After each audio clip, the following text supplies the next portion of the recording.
स्वागत है आप सभी का मेरे चैनल पर। और आज मैं आपके साथ शेयर कर रही हूँ मोतीचूर के लड्डू, जो हमारे प्यारे गणपति बाबा को बहुत ही प्रिय है। मोतीचूर के लड्डू खाना तो हर कोई पसंद करता है, लेकिन इसे बनाने से डरते हैं कि आखिर ये लड्डू बनते कैसे हैं। तो आज मैं आपके साथ शेयर कर रही हूँ मोतीचूर के लड्डू की बहुत ही सरल और सटीक सी रेसिपी, जिससे आप आसानी से इसे घर पर बना सकते हैं और सिर्फ 20 मिनट के अंदर बनकर ये तैयार हो जाते हैं। ये देखने में जितने ही जूसी दिख रहे हैं, टेम्पटिंग दिख रहे हैं, वो इतने ही टेस्टी भी बने हैं और इतने ही हेल्दी भी है, क्योंकि हमने इसे घर पर बनाया है। तो चलिए रेसिपी को हम देख लेते हैं। मोतीचूर के लड्डू बनाने के लिए हमें यहाँ सबसे बड़ी इम्पोर्टेंट चीज़ का जिसे हमें ध्यान रखना है वो है मेजरमेंट। अगर आपका मेजरमेंट सही होगा तो आपके लड्डू बहुत ही अच्छे बनेंगे, बहुत ही टेस्टी बनेंगे। तो आपके घर में से कोई भी एक कटोरी या बाउल जैसा आप कुछ ले लीजिए और उसी से आप सारी चीज़ों को मेजर कीजिए। तो यहाँ पे हमने 1 कप बेसन लिया है। वजन से आप देखिए 250 ग्राम के करीब मैंने बेसन लिया है। उसमें हम डालेंगे 1 पिंच जितना बेकिंग सोडा। उससे हमारे जो बूंदी है वो एकदम फूली फूली सी बनती है। अब उसी मेजरिंग कप से मैंने यहाँ पे हाफ कप जितना पानी लिया है और इससे हमें एक अच्छा सा घोल बना देना है। बहुत ज़्यादा पतला नहीं, बहुत ज़्यादा गाढ़ा भी नहीं, एकदम परफेक्ट कंसिस्टेंसी आप देख सकते हैं।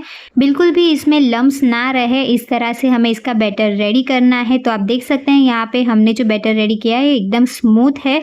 मैं यहाँ आपको स्पून से उठाकर दिखा रही हूँ ताकि आपको समझ आए कितना पतला हमें बनाना है। एकदम पानी जैसा नहीं करना है, हल्का सा गाढ़ा रखना है। तो यहाँ पे बैटर हमारा रेडी हो गया है। अब इस साइड पे मैंने तेल गरम करने रख दिया था पहले ही, तो तेल हमारा एकदम अच्छे से गर्म हो चुका है।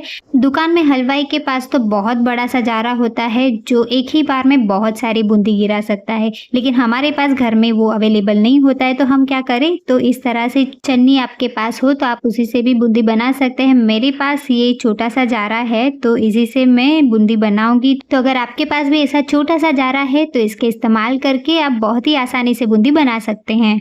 तो चलिए हमारी बूंदी बना लेते हैं। तो सबसे पहले हमने ये जारा लिया है और उसमें हम थोड़ा थोड़ा बैटर इस तरह से स्प्रेड करते जाएंगे और इस तरह से इसे फैलाते जाएंगे। देखिए कितने अच्छे से हमारी बूंदी जो है वो गिर रही है। आप देख सकते हैं कि जो हमारी बूंदी गिर रही है वो एकदम फूली फूली सी हो रही है, क्योंकि हमने इसमें बेकिंग सोडा डाला था, उसी के कारण इसके अंदर एक फ्लफीनेस आ रहा है।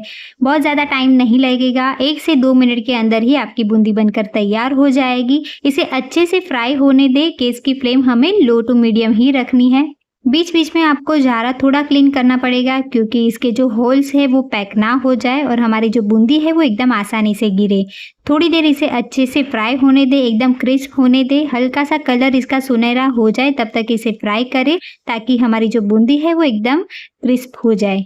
तो लीजिए हमारी बूंदी एकदम अच्छे से फ्राई हो गई है। तो इसे हम निकाल लेते हैं एक बड़ी सी प्लेट में। इसके लिए हमें कोई भी टिश्यू पेपर वगैरह रखने की ज़रूरत नहीं है, आप डायरेक्टली इसे प्लेट में निकाल सकते हैं। तो बस इसी तरह से हमें सारी बूंदी बनाकर तैयार कर देनी है। मुझे यहाँ पे 3 बैचेस लगे बनाने के लिए, तो इस तरह से थोड़े थोड़े पोर्शन में मैंने बूंदी बनाकर तैयार कर दी है। अगर आपने दूसरे वीडियोस देखे होंगे तो उसमें क्या करते हैं कि चम्मच की मदद से बैटर गिरा के उसे फ्राई कर देते हैं, या तो फिर बेसन के पकौड़े बना के उसे फ्राई करके मिक्सी में ग्राइंड कर देते हैं। वो भी एक तरीका है लड्डू बनाने का, आप वैसे भी बना सकते हैं। लेकिन इससे क्या होता है, ये वाला जो टेक्सचर है उसमें जो दाने दाने आपको मिलते हैं ना, वो उसमें नहीं मिलते हैं। तो अगर आप प्रॉपर मार्केट जैसे मोतीचूर के लड्डू बनाना चाहते हैं तो इसी तरह से पहले इसकी बूंदी बना ले और उसके बाद इसे हमें चर्न करना है, तो ही आपको हलवाई वाला वो टेस्ट, वो टेक्सचर आपको मिलेगा। तो यहाँ पे हमने सारी बूंदी बनाकर तैयार कर दी है। इसकी आवाज़ आप सुन सकते हैं, ये कितनी क्रिस्प बनी है। बूंदी को थोड़ा सा ठंडा हो जाने दें। उसके बाद हमें लेना है एक ब्लेंडिंग जार और उसमें थोड़ी थोड़ी बूंदी इस तरह से थोड़े थोड़े पोर्शन में हमें इसमें ऐड करनी है। पूरा एक साथ हमें फिल नहीं करना है। अगर आपके पास बड़ा ब्लेंडिंग जार है तो आप कर सकते हैं। मैंने यहाँ 2 बैचेस में इसे मिक्सी में ग्राइंड किया है। तो इसकी लीड लगा देते हैं और चलते हैं इसे ग्राइंड करने के लिए। तो यहाँ पे हमें इसे ब्लेंडिंग वाला मोड यूज़ नहीं करना है, जो पल्स वाला मोड है, बस उसी में ही 2 से 3 बार हमें इसे चर्न करना है, इस तरह से बीच बीच में रुक रुक कर। अब मैं इसे खोल कर दिखाती हूँ आपको। तो देखिए इसका जो टेक्सचर है वो कितना दरदरा सा हमें मिला है। बस इसी तरह से हमें टेक्सचर चाहिए इसका। बहुत ज़्यादा एकदम स्मूथ ब्लेंड नहीं करना है, इस तरह से हल्का सा दरदरा रखें, इससे आपके लड्डू बहुत ही अच्छे बनेंगे। तो ये हमारा रेडी हो गया है, इसे निकाल देते हैं हम एक प्लेट में। और बाकी जो हमारी बूंदी बची है उसे भी हमें इसी तरह से दरदरा सा पीसना है। तो सारी बूंदी को हमने एकदम अच्छे से पीस लिया है। तो आप देख सकते हैं इसके ग्रैन्यूल्स कितने फूले फूले से हमें मिले हैं। ये मिक्सचर तो हमारा एकदम अच्छे से रेडी हो गया है। तो इसे थोड़ी देर के लिए हम एक साइड पे रख देंगे और तब तक हमें क्या करना है, तो हमें चलना है इसी चाशनी बनाने के लिए। तो यहाँ पे मैंने एक बड़ा सा बर्तन लिया है और उसी मेजरिंग कप का इस्तेमाल करते हुए मैंने 1 कप जितनी चीनी ली है। अब इसमें हमें आधा कप जितना पानी डालेंगे और इसकी चाशनी बना लेंगे।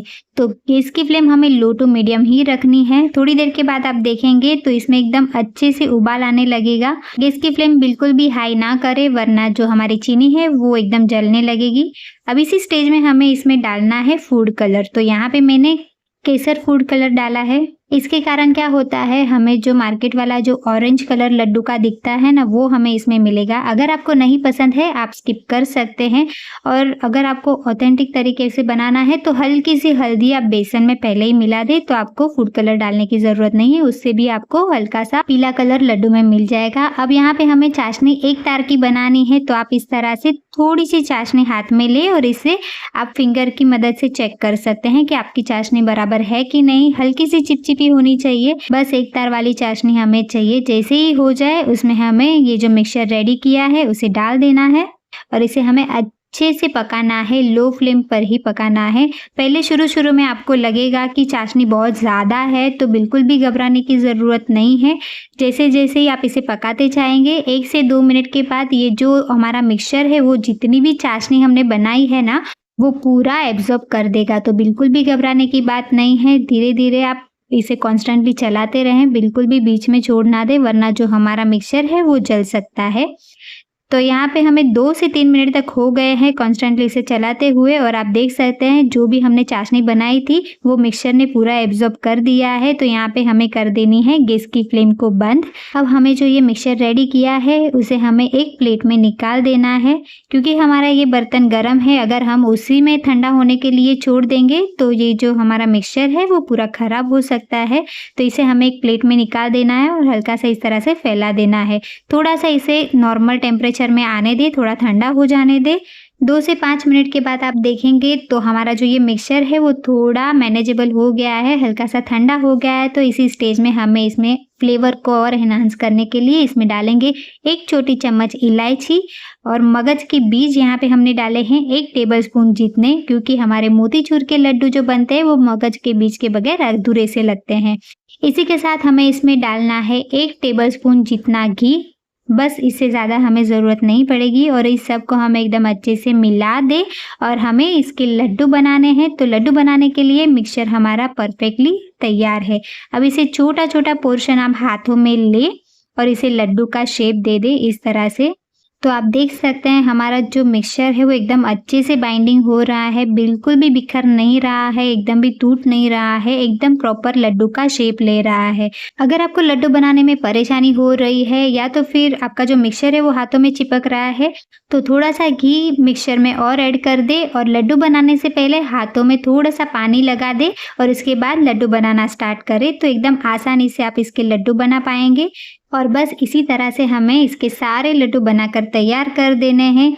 आप इसे आराम से 5 से 6 दिन तक स्टोर करके भी रख सकते हैं, ये खराब नहीं होते हैं।